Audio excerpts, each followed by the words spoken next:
All right, this is our last video lecture for the term, and it's all about the naughty 90s, and it actually leads into the early 2000s, but I just like to call it, for simple terms, the naughty 90s.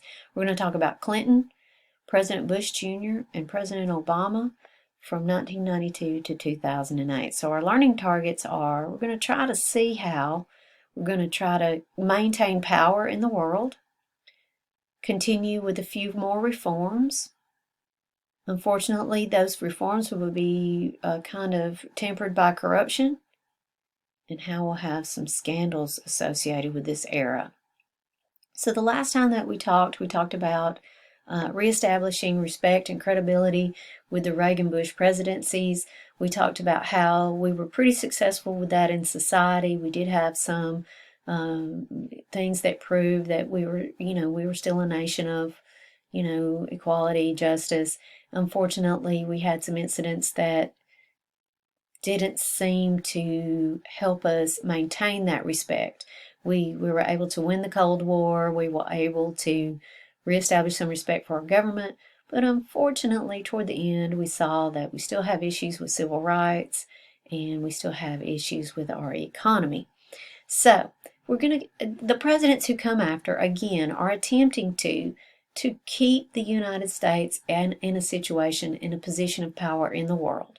And so that is our first learning target. How do we do this? What did we do?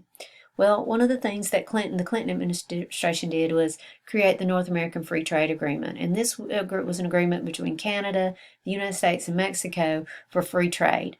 The idea was that we would have lower prices, that we'd have more access to goods. Unfortunately, the businessman took this and moved a lot of jobs away from our workers across the borders, because in Canada they don't have to provide the same health insurance benefits, and in Mexico they don't have to pay, they can pay lower wages. So this North American Free Trade Agreement started off with a great goal, kind of went off track. So, like I said, a little bit of good and bad. We also established the World Trade Organization. The World Trade Organization is an organization that works to basically establish trade among businesses around the world. And one of the results of this is that we had a lot of American businesses that moved around the world. We had a lot of McDonald's that were built, Microsoft, all types of companies that went around the world and established themselves all over the world. And it's a good and bad thing. We're bringing the products, the American way of life, to people around the world. Unfortunately, sometimes we have jobs that go with these particular moves. War on terrorism will start in September 11, 2001. Most of you know all about that. This war on terrorism has greatly affected our existence today. The Patriot Act was passed soon after the war on terror, in which we have a lot of laws now that enable the government to investigate us, to seek out terrorists, some privacy issues associated with the Patriot Acts. So a good and a bad thing. And then going forward in 2002, President Bush Jr. will make a speech called the Axis of Evil speech, in which he will identify three nations that his administration thought to be the biggest threat to us: Iran, North Korea, and Iraq. And so he will promote a war in Iraq to take Saddam Hussein out of power, because he's a big threat. And he will make the argument that there are weapons of mass destruction in Iraq, and that Saddam Hussein would not let the inspectors go in and check to see that he wasn't building these weapons.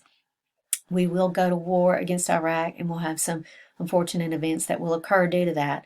And during the presidency of Barack Obama, we will finally capture Osama bin Laden and hold him accountable for the attack on 9/11. One of the biggest problems that we are facing as a nation is, how do we end this war on terror, which has become the longest war in United States history and has become somewhat unpopular. So you see, we do try to assert our power. Some of this is economic power, some of it political power. However, there are limits to what we can achieve. Reform attempts. So we have a lot of reforms that are attempted to be passed during this era. One of them is the Brady Bill.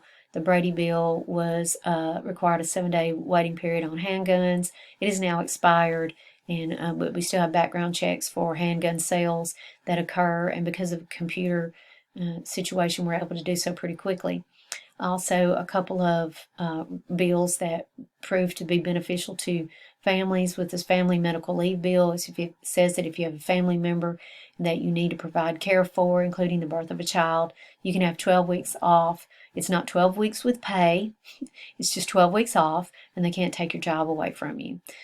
We do have 2 more bills or laws that come through, the Welfare Reform Bill and the 3 Strikes Law. The Welfare Reform Bill sought to limit welfare payments to people over time.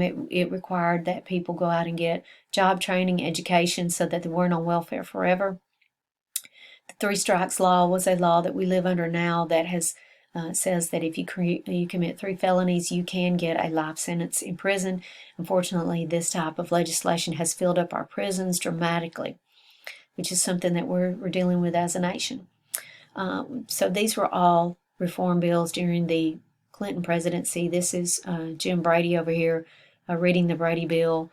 He was shot during the assassination attempt on President Reagan. The man who did so was able to acquire a handgun, and he had some mental issues, and he probably should have never been able to acquire that handgun like he did, and Mr. Brady was paralyzed because of that gunshot wound. Going forward, President Bush Jr. will promote something called compassionate conservatism for reforms. He will reach out to the churches to deal with issues of poverty in families instead of using the government as a vehicle of that. When the recession of 2008 hits, the Obama administration will create the American Relief and Recovery Act, also known as the Bailout Bill. This will bail out banks and other investment companies to keep them in business. And a lot of people found this to be rather critical because this particular bill did not provide any types of requirements on how the money was to be spent. Some businesses actually paid their employee bonuses instead of spending that money to deal with issues of bankruptcy and keep people employed. Obamacare will be passed during President Obama's term. This is the very first national health care program in the United States. Very controversial because the way it was written, it allowed states to provide more or less funding for it. And so Obamacare has become very expensive in certain states because states don't want to fund it. Also, the Supreme Court released a same-sex marriage ruling that said that basically because the Constitution is silent on what marriage is, we can't say that same-sex marriages are not lawful. It basically handed it back to the states and said you got to pass a law to either make it illegal or make it legal. Going forward, we have lots of corruption that occurs during these presidencies. Basically, due to the Patriot Act, there's a lot of surveillance of Americans that occurs as the government attempts to identify sources of terror. The National Security Administration will begin to surveil Americans, gathering data through cell phones, the internet searches, that type of thing, to profile people. Some people see this as an invasion of privacy. Also, we just spoke of the Great Recession of 2008, which resulted in widespread homelessness, unemployment due to the investment policies and bank policies, bank lending policies that were rather risky. And we're going to do a little lesson on that. And then we have our social justice issues that occur during this time. And these are the names of some of the people that have been victims of, social justice problems that still exist in the United States. And finally, scandals. Who can forget the Monica Lewinsky scandal in which the president had a relationship with an intern? He lied about the relationship, which resulted in his impeachment because he lied under oath. And he went through the impeachment process. He was impeached by the House. The Senate exonerated him by declaring that he would not be thrown out of office. He did finish his term. He was the second president impeached by the U.S. government. And finally, during the war in Iraq, we have some prisoners, political prisoners, who are tortured, treated, mistreated, and this is found out.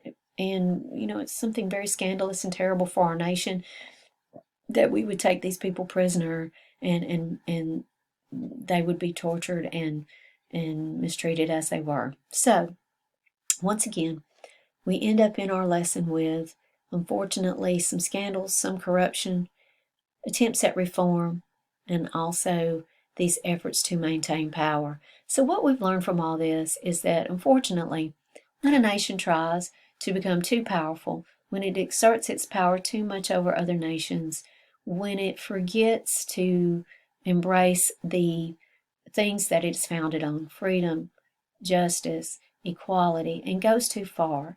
And it's a life lesson. Anytime a person goes too far and asserts their power too much, we just normally have some bad consequences.